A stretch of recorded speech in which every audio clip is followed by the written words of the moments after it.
If you are watching this message, it means I've failed. The evasion has been a success. But there's something worse than Twilight fans. Something much, much worse. God damn it. If only if I saw it coming in the past. I'm dying. If you're watching this, we have failed. There is a bigger threat coming. I must warn you.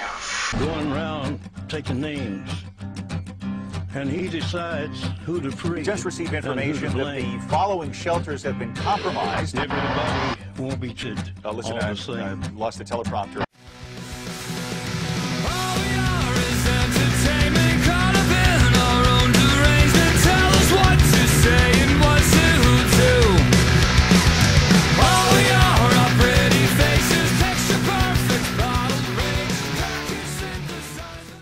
How can you screw up like this?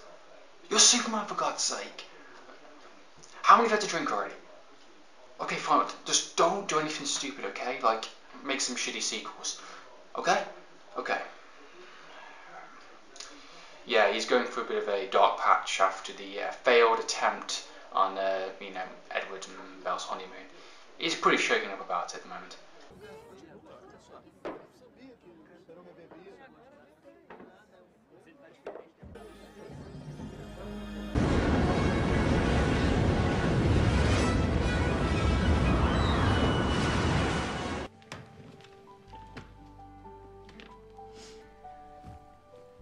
Tired?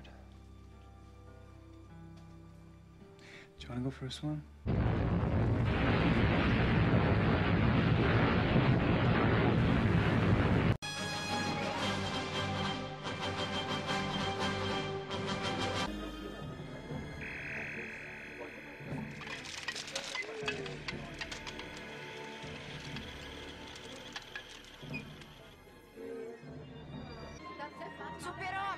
Super-Homem! Sou eu, Rick de Smallville. Hey, Andrew from Media World, and it is that time again, folks. Twilight Breaking Dawn Part 2. And what do I think of the movie? You're about to find out. So let's start with this film. Storyline, really? Oh, what the hell. Follows a girl named Bella who falls in love with a vampire named Edward, and basically the movie's been building up this kind of epic kind of climax of, will she pick Team Jacob or will she pick Team Edward? Which we find out by the end of the second movie that she picks Edward, and it's pretty obvious by the fact that she's getting married.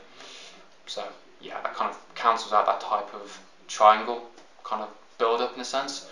And in previous movies she, commits suicide, well, tries to commit suicide, and tries to jump off a cliff and sees her ex-boyfriend, and kind of leads on this other werewolf guy into believing that she loves him, but she actually loves Edward.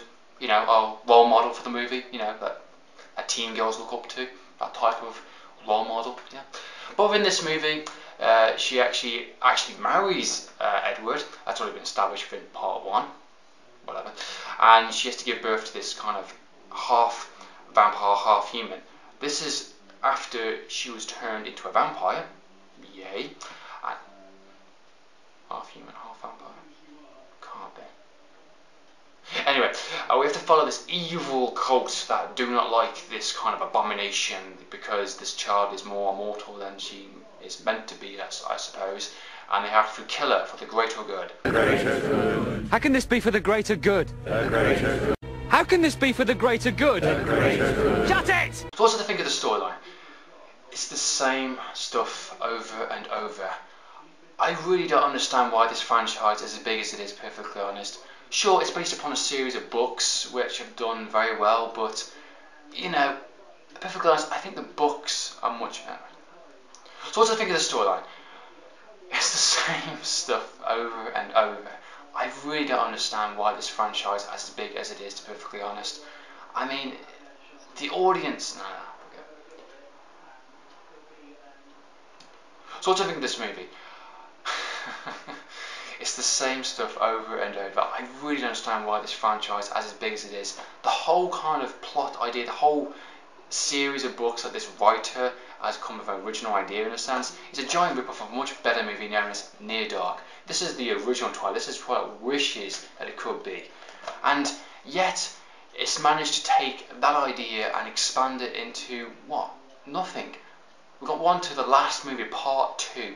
And as this kind of epic movie built it up, no it hasn't. It's just a lot of random things happening within each movie. And sure, this is kind of part 1, part 2 kind of crap, but you know, that's it. You know, there's no kind of reference, there's no build up, and it's just nothing I can say I actually enjoyed, to be perfectly honest. I mean, the main kind of storyline for this movie is basically the evil cult that's been briefly established within the past movies, in a sense. That kind of watch from the shadows and don't really do anything, kind of thing. Like, we're evil cults and we're gonna kill you, but we're gonna stay in the shadows into the last movie, ha ha, kind of thing. You know, want to kill this kind of half human, half vampire baby, whatever, child, and Edward and Bella have to go around the world, you know, to recruit other vampires and other werewolves, in a sense, I think, to basically say, hey, I've never met you before, you probably never met me, but I'd like you to fight for the death for us in a series of battle against an older, much powerful vampire lords, in the hope to, you know, to live always happy ever after, so what, my child can actually survive this kind of, you know, little ordeal that's going on. Do you mind helping us? Fuck you! Yeah, that's my message to you. Fuck you and kiss my ass. The camera work for the movie is actually okay, I suppose. It's slightly better than the previous movies. That's mainly because of the fight scenes that happen in this movie, and mainly because of some of the locations. But there's a lot of CGI in this movie, which is just awful. You know, but hey, we have the director of Candyman, Farewell to the Flesh. We're in for a treat, folks. Nice try, IHOP. The only good thing about this movie was the fight scenes, and I like how it was kind of choreographed, I suppose. Some of the kind of really cool kind of team-up fight scenes were really interesting, but that's literally it. I mean, I'm surprised myself to even say that within this review, seriously. That is all I've got to say about this entire movie, to be perfectly honest. So, what did you think, Wolverine? Hey Andrew, you want to know what my opinion of the latest Twilight movie is? Don't ask that question, bub. Ooh, sorry man, I didn't mean to offend you there. What do you think, Android guy from Blade Runner? I've seen things you people wouldn't believe.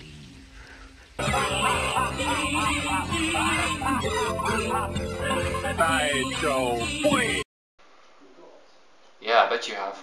We have Kirsten Stewart playing Bella, of course, and her performance is just really dull and the same as previous movies, and just really sleepy.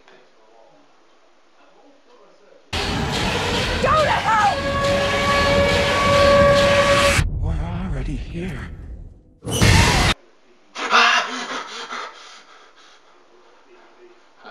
Speaking of another terrible movie. But in all fairness, she was pretty decent within the adaptation of Snow White and the Huntsman. That's only because she didn't actually speak that much for the entire movie, and she was in a dungeon for a good portion of it. But thinking about that, she was sleeping with the character. So much for Happy Ever After, eh? Coulda fooled me. Performance is pretty much the same as it's always been within the previous movies. You know, it's pretty dull. You know, I'm surprised he hasn't really listened to the fans or really tried to do something to change it up, I guess. You know, I suppose the fight scenes kind of cover it up a little bit. But he recently has openly admitted that he's hate for the franchise and he regrets actually doing Twilight. But fair play to the guy, because he did actually want to build up his career a little bit more, you know, after the success of Harry Potter and the Goblet of Fire. And he's done a few other movies since then, a couple of independent movies, a couple of silly big movies in a sense. So fair play to the guy. Just in case he was going to drop out there, the writers and the director were getting a little worried, and they originally was going to cast Nicolas Cage for the role of Edward. I'm a vampire! I'm a vampire! I'm a vampire! I'm a vampire! But unfortunately, the casting interview didn't go very well. You're A, B, C, D, E, F, G, H, I, J, K, L, M, N, O, P, Q, R, S, T, U, V, W, X, Y, Z! Next we have that fat kid from Ted. Robert got a trainer, lost a substantial amount of weight, and went on to become Taylor Lautner. Sorry, had to do it. Ted is an absolutely hilarious movie. I definitely would recommend it. Go and watch it. And yeah, so he plays the werewolf of this movie, part of the love triangle. And to be perfectly honest, you know, he's not too bad in this entire movie, I think. You know, I actually feel sorry for his character in some ways, because, you know, basically Bella's been, you know, cock-teasing him for the entire series of movies, and, you know, leading him on in certain places.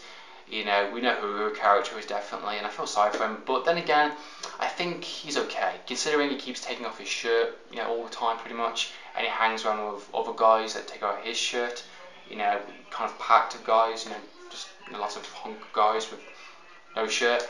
I got the feeling that he's not alone. So he blew off steam by dancing the nights away with a few close friends. So that is it, folks. That is all I've got to say on Breaking Dawn Part 2. It's an absolutely awful movie, just as much as the others. But if you have to go and see it because your girlfriend's dragging you along, kind of thing, which I'm sure most of you guys have, there is some pretty good fight scenes in it. So, you know, don't worry too much. You get some sort of satisfaction, and plus you can probably make out with your girlfriend during the cinemas. So yeah, bonus stuff, eh? So yeah, that is it. Twilight is finally finished. The franchise is over. It is done. I can wipe my hands of it. I don't have to review it again. I don't have to acknowledge it. And I'm going to miss mocking this series, this franchise, and taking the piss out of it, making jokes of it. You know, it's been fun with Twilight. Thank you for giving me so much laughs and jokes and endless kind of, you know, memes and all sorts of stuff that I posted on my Facebook or on my YouTube account for many, many years. So thank you for the fun. So that's it, folks. I'm Andrew from Media from TV. You've been watching the Twilight Breaking Dawn Part 2 review. I hope you enjoyed it. I hope you had some laughs.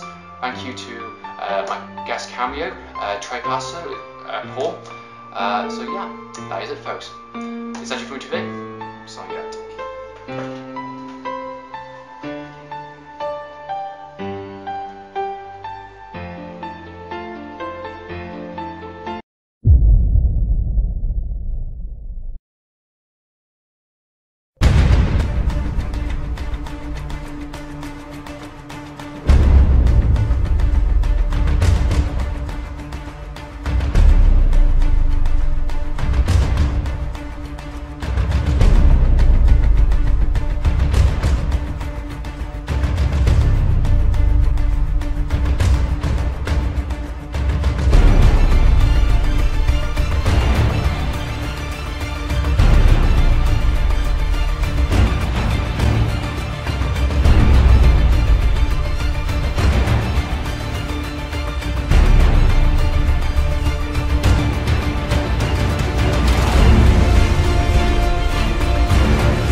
You gotta be kidding me.